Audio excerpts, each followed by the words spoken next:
10 अप्रैल 1985।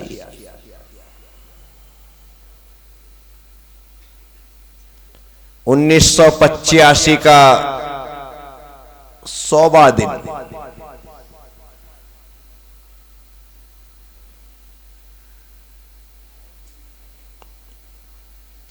सप्ताह में बुधवार का दिन। ये संयोग था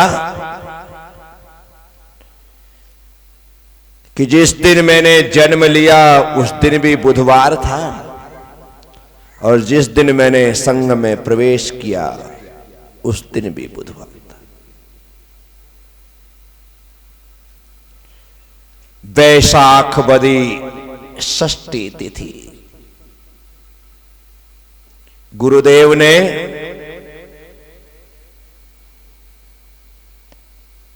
मेरी मां से बात करके मुझे अपने चरणों में शरण दे दी। सौभाग्य है कि बचपने में मुझे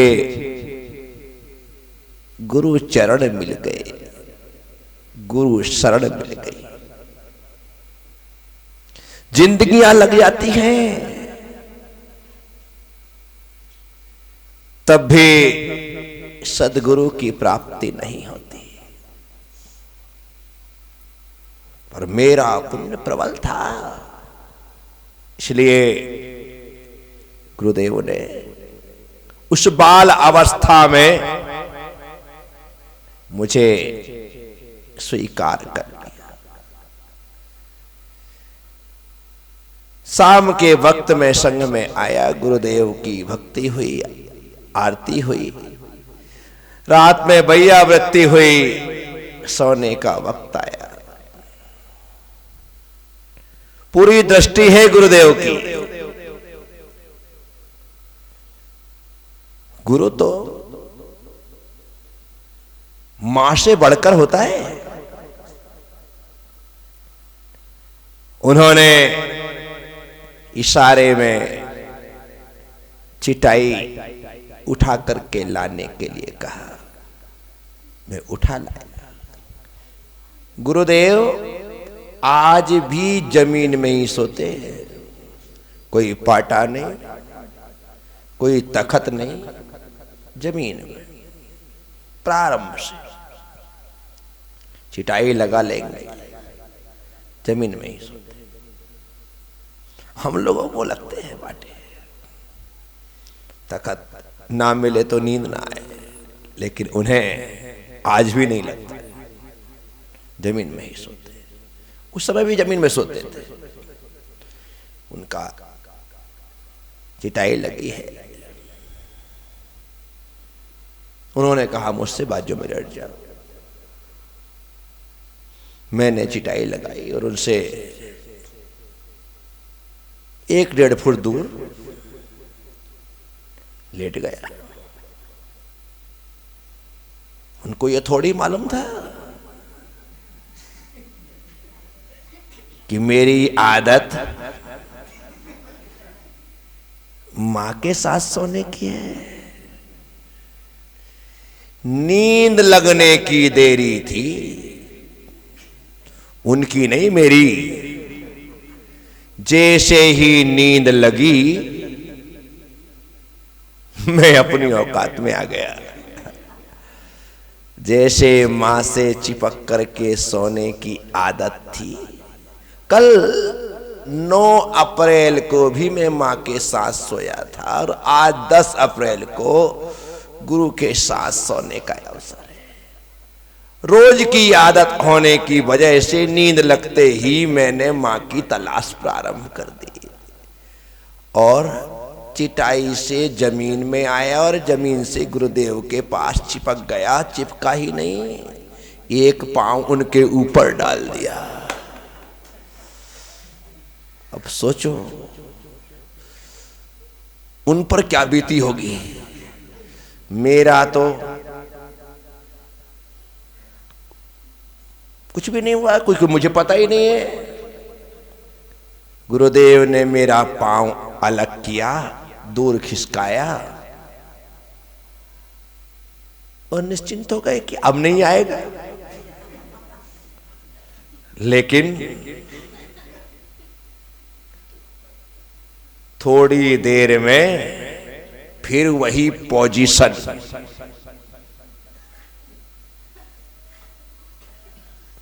करुणा के सागर उन गुरुदेव ने फिर से मुझे पैर हटा करके दूर, ये नहीं कि रात में उठा करके चल चल भगाया नहीं, फिर खिसका दिया। परंतु आप अपना काम करते रहो, मैं अपना काम करता रहूंगा। 2 बार हो गए। तीसरी बार जब मैं फिर से आया और पैर डाले, तब गुरुदेव ने खिसकाने के बाद सामायिक में बैठना ज्यादा अच्छा समझा। उनको मालूम था ये कार्यक्रम रात भर का है, इससे अच्छा सामायिक बैठ जाओ। गुरुदेव उठे और सामायिक बैठ गए। सुबह हुई, मैं उठा, अपनी टाई समेटी, पूरा संघ पाठ के लिए इकट्ठा हुआ। सबने स्वयं स्तोत्र पाठ पढ़ा। मैं तो पहला ही दिन था, छिंदवाड़ा में महीने भर से रहने के बाद भी सुबह के पाठ में कभी थोड़े गए, पर संघ में स्वयं स्तोत्र और सामायिक पाठ सनातन रूप से चलता था। वो पाठ हुआ, सुरेंद्र भैया जी ने अपने पास बिठा लिया। अभी किताब भी नहीं है, ठीक है, अपने को भी इतना इंटरेस्ट अभी नहीं है, हाजी तो आए हैं। पाठ के बाद आचार्य वंदना हुई, गुरुदेव ने सबको आशीर्वाद दिया, अपने को विशेष दिया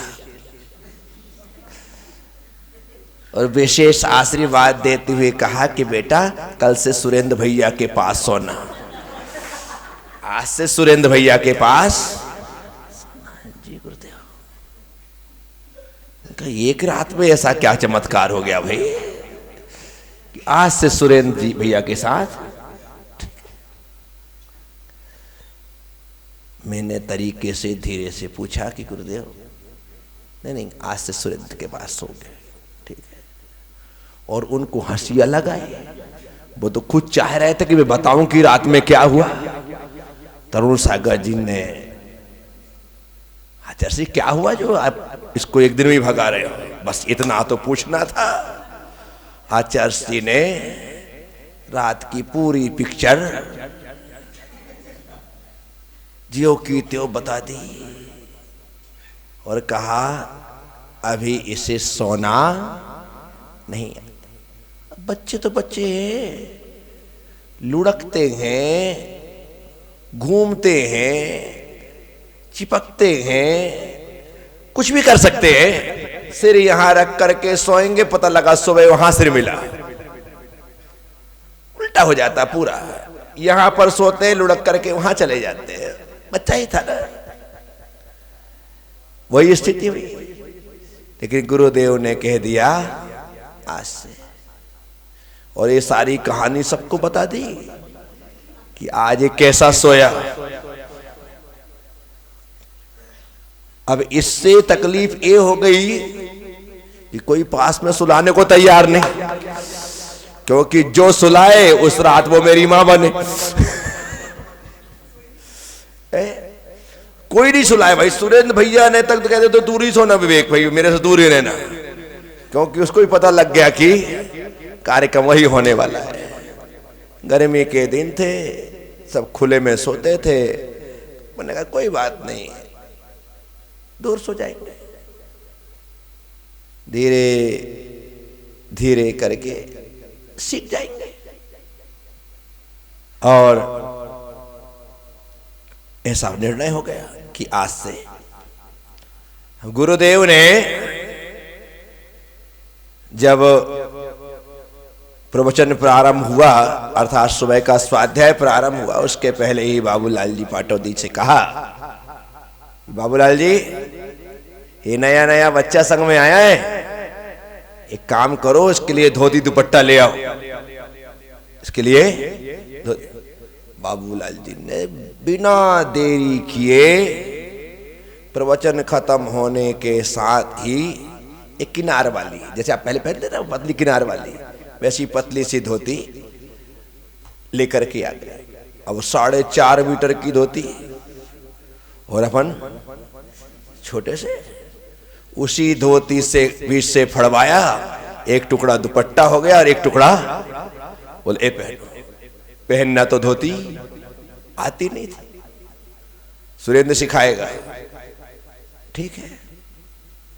सुरेंद्र भैया जी ने पहना दिया। ये बात मान के चलना, जब कोई छोटा आता है, जो बड़ा दूसरा ब्रह्मचारी होता है वो अपने आप बड़ा हो जाता है, क्या हो जाता है, और बड़ा हो जाने के बाद उसके भाव भी बड़े हो जाते हैं, क्या भाव भी बड़े हो जाते हैं। और वही स्थिति कि अरे मैं बड़ा हो गया, अब वो जब चाहे तब पहनाए, ना चाहे ना पहनाए, क्या कर लो, क्या धोती पहना दी, सब हो गया। भोजन हो गया, खाना खा लिया। अब बात ये हुई, खाना खा पी करके आए, 2 नंबर लग गई। अब समस्या ये 2 नंबर जाने की समस्या नहीं है, दया सागर भवन में वहां पर व्यवस्था थी, सब वहीं जाते थे, वहीं जाना है।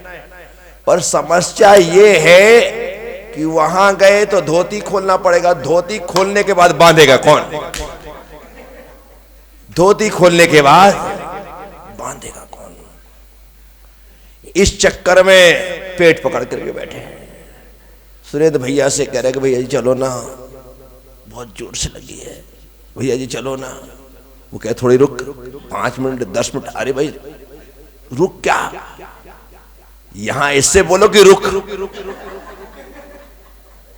और पास में भी नहीं जाना है, पूरा यहां से गोलगंज पार करके बुधवारी में संतोष पाटनी के मकान के पीछे वहां पर दया सागर भवन है, वहां जाना है। ऊपर नीचे ही जाना हो तो समझ में आता है, इतने दूर जाना है। इतने दूर जाते हुए रास्ते में कोई गड़बड़ हो गया साहब, उन्होंने कम से कम आधा घंटे तकलीफ दी। मैं बिल्कुल रोने से ही लगा कि अब तो अति हो जाएगी, तब उनको लगा कि चलना अब चले। वहां जाने के बाद काम किया, ऐसा रिलैक्स वाला जीवन में कभी नहीं हुआ होगा। ये मजाक नहीं, बिल्कुल सच्ची घटना है, हकीकत, और मुझे अच्छे से याद है। ये होने के बाद उन्होंने धोती पहना दी, धोती पहन ली। सिर्फ धोती पहनने के चक्कर में इतना निवेदन करना पड़ रहा था, इतना गिड़गिड़ाना पड़ रहा था, क्योंकि धोती पहनना नहीं आता। मैंने धोती पहनने के साथ ही संकल्प कर लिया कि आज ही धोती पहनना सीखूंगा, इसके लिए कल का इंतजार भी नहीं। अब आ गया मैं मंदिर, जहां आचार्य सिंह रहते थे, माँ जी के मंदिर के ऊपर बाजू में पूरा संघ रहता था, और पीछे एक पार्टीशन था, उसमें हम लोग रहते थे। अब मैं यहां आकर के मैंने धोती खोल दी, कर दी। क्यों खोल दी? क्योंकि मुझे धोती सीखना है। अब सबसे पहले तो गठान लगाना सीखना, क्योंकि ज्यादा बड़ा ले लो तो बड़ी लग जाए, छोटा ले दो तो फटाफट खुल जाए, ये भी समस्या। सबसे कठिन काम गठान लगाना सीखना। अब मेहनत मशक्कत करके, क्योंकि उस पार्टीशन के अंदर अपन ही, कोई दूसरा है ही नहीं, नंगे घूमो तो भी कोई तकलीफ नहीं। अपन उम्र भी कितनी सी छोटी सी थी, और साथ में सुरेंद्र भैया, वो भी अपने से 2 साल बड़े थे। बस चलो भाई, आधे 1 घंटे में गठान लगाना, क्योंकि धोती में गठान लगा, यूं गठान लगाना सरल है, धोती में गठान लगाना। अब समस्या है वो चुन्नट बनाना। पहनना धोती को चुन्नट बना करके ही है, ऐसे खूंच खांच के पहनना हो तो चल जाए, अब उसको चुन्नट बनाना सीखना है। अब चुन्नट लगे नहीं, हाथ ऐसा घुमाना थोड़ी जाता है। सब प्रकार से करके देख लिया। मेरी खटर पटर सुन करके वहीं पर गुरुदेव रहते थे, वो देखने आएगी कर क्या रहा है। अरे हो, मैं तो शक पका गया। और अब क्या करना है? धोती पहन रहे, आती है, इधर मैं सिखाता हूं। और मजा आ गया। अब तो गुरुदेव बोलते मैं सिखा रहा हूं। उन्होंने पास में बुलाया, गठान लगी हुई थी, ऐसे खींच करके देखा, बोले नहीं फिर खोलो, क्योंकि एक तरफ का हिस्सा जो पीछे जाता है उसे छोटा रखना है, सामने वाले को बड़ा रखना है। ठीक है, खोल दीजिए। अब तो कोई टेंशन नहीं, अब गठाने भी वही लगाएंगे। खोल दी। खोलने के बाद उन्होंने व्यवस्थित गठान लगाई सिखाने के लिए, और सबसे पहले पीछे कांच डाली लेकर के, और ले जाने के बाद सिखाया कि ऐसे करके पटली बनाते हैं। कोई एक बार में सीखने में आता है क्या? आ गया? हाँ बोल दिया। आया आया कुछ नहीं था। अब ना बोलो तो अच्छा लगे क्या? इज्जत का सवाल है। बोल दिया हाँ, लगा दी पीछे कांच। सामने का भी उन्होंने करके लगा दिया। देखने में तो आया, उन्होंने बराबर बताया कि कैसे करना है, ऐसे ऐसे करके बिल्कुल व्यवस्थित सिखाया। ठीक है, गुरुदेव ने धोती पहनना सिखाई। अब सोचो, एक बच्चे को गुरु धोती पहनना सिखा रहा है। क्या सिखा रहा है? आज पहनना सिखा रहा है, कल खोलना सिखाएगा। कल कि बेटा यदि ऐसे पहनी जाती है तो इसे ऐसा उतारा भी जाता है, वह भी गुरु सिखाएगा। गुरु के जो दायित्व है ना, वो बहुत है। वो खाना भी सिखाता है और उपवास करना भी सिखाता है। वो चलना भी सिखाता है, वो बैठना भी सिखाता है, वो सोना भी सिखाता है, वो जागना भी सिखाता है कि soना कैसे चाहिए और जागना कैसे चाहिए, वो सब कुछ सिखाता है। आज धोती पहनना सिखा दिया। दिमाग में आ गया है कि ऐसे ऐसे करना है। माना कि इतनी सुंदर अभी पहनने में नहीं आएगी। अभी तो चुन्नट ही आगे पीछे हो जाए, बराबर हो, अंदर डालो तो बाहर निकल जाए, खुल जाए, कुछ भी हो सकता है। ठीक है, लेकिन ज्ञान मिल चुका है। सुबह सुरेंद्र भैया ने खुद ने पहनाई, उन्होंने सिखाया नहीं, गुरुदेव ने सिखा दिया। अब सिखाने के बाद अपना संकल्प है कि खुद पहनना सीखना है। फिर खोल दी। क्या? फिर से खोल दी। क्यों? सीखना है इसलिए। यदि मैं सोचूं कि अब तो चलो दौड़ो भागो, फिर बाद में नहीं आई तो अभी मामला गरम गरम है, अपने को पता है कैसे करना है, इसलिए इसका प्रयोग होना चाहिए। फिर खोल दिया। अब गठान जल्दी लग गई, गठान जल्दी लग गई। गुरुदेव ने कहा था छोटा बड़ा, वो छोटा बड़ा भी कर लिया। एक को पीछे लेना, लेकिन पीछे चुन्नट लगाना, पटली लगाना नहीं आए, तो ऐसी खोज खांच ली, सामने की थोड़ी ठीक कर ली। ऐसा क्रम चलता रहा, पर इतनी संतुष्टि हो गई कि अब यदि जाना पड़ेगा तो किसी के सामने गिड़गिड़ाना, आराम से जाएंगे वहां से, ज्यादा अच्छी नहीं सही लेकिन धोती पहन करके। लेकिन देखते ही देखते 2-4 दिन में तो धोती पहनने में अपन परफेक्ट हो गए, धोती पहनना आने। अब ये धोती तो पतली लेकर के आए थे, जो आप लोग पहनते हैं वो धोती लेकर के आए। अब गुरुदेव ने जो सुरेंद्र भैया पहनते थे वैसी धोती मंगवा दी। अरे बाप रे, पहले संग में ये मफत लाल और सेंचुरी थोड़ी चलती थी, वो लट्ठा आता था खादी ग्राम का। क्या आता था? लट्ठा। अभी तो उसमें गठान लगाने में पसीना आ गए, अब इसमें क्या करोगे? इसमें तो गठान ही लगे साहब, बड़ी मुसीबत। और वो लट्ठा धो तो और ज्यादा मोटा हो जाए, और ज्यादा उल्टा मोटा हो जाता है, पतला नहीं होता वो। उसके साथ ये समस्या। फिर भी धोती पहनने का अभ्यास हो गया था, गठान लगाने में तकलीफ जरूर हुई। इतनी सी गठान अब इतनी बड़ी बनी और स्थितियां बिगड़ती गई, लेकिन धीरे धीरे करके अब क्योंकि प्योर ब्रह्मचारी की ड्रेस थी, धोती दुपट्टा तो पहले ही दिन मिल गया। हमने तो इनको हाफ पैंट हाफ शर्ट पहनाया, कुर्ता पैजामा पहनाया, सब कुछ पहना करके वो करते रहे, लेकिन वहां पर गुरुदेव पहले चलता ही नहीं था। सीधे उन्होंने धोती दुपट्टा दिया, ये पहनो, और दूसरे दिन से तीसरे दिन से वो खादी वाला आ गया, लट्ठे का कपड़ा वो पहनने लगे। ये प्रक्रिया चलती। इतने में ही संतुष्टि नहीं हुई गुरुदेव को। आज के दिन ही तरुण सागर जी से कहा, तरुण सागर जी थोड़ा इसकी परीक्षा लो कि इसको याद कैसे होता है, जल्दी याद होता है, देर लगती है। तरुण सागर जी ने अपने पास बुलाया इधर, और उन्होंने लघु सिद्ध भक्ति अंचलिका सहित याद करने के लिए दे दिया कि इसे याद करके सुनो।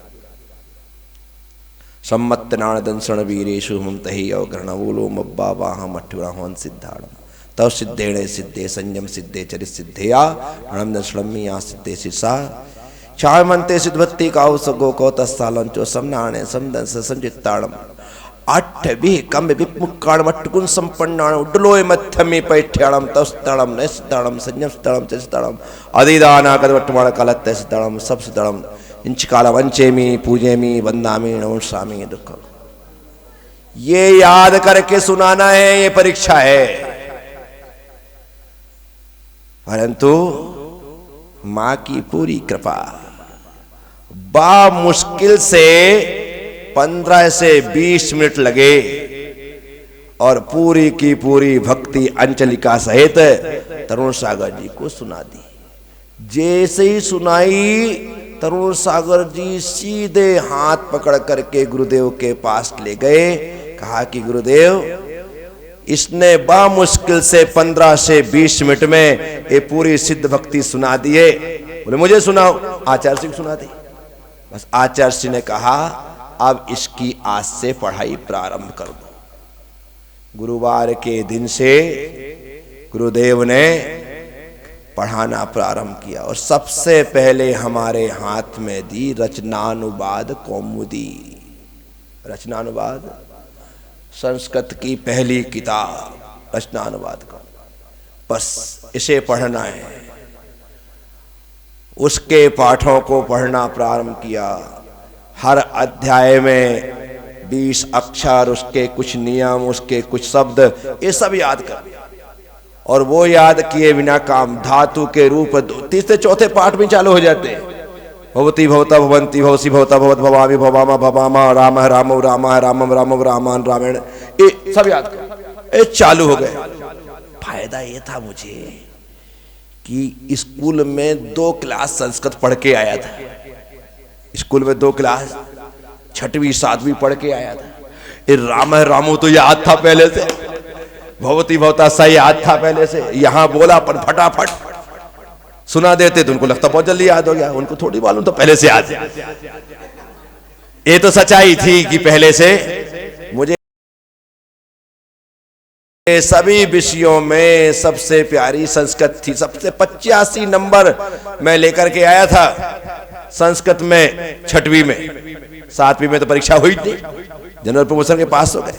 85 नंबर मिले थे मुझे, इतने अच्छे तरीके से संस्कृत। तो उसका फायदा हुआ, संस्कृत पढ़ाना प्रारंभ किया। अभी आचार्य ने आगे दूसरी पढ़ाई नहीं चालू की, अब यही पढ़ो, क्योंकि अब संघ छिंदवाड़ा से बिहार की तैयारी में था। इसी कारण से रचनानुवाद कौमुदी ही मेरे लिए तरुण सागर जी के द्वारा पढ़ाई जाने लगी और मैं पढ़ने लगा, उनको बराबर तरीके से मैं सुनाने लगा। अब आगे और कैसा क्या चलता है, कौन सी क्या घटनाएं घटती हैं, आगे बढ़ते हुए हम उन्हें सुनते रहेंगे। ओम नमः। सबसे क्षमा, सबको क्षमा। जय गुरुदेव, जय महावीर।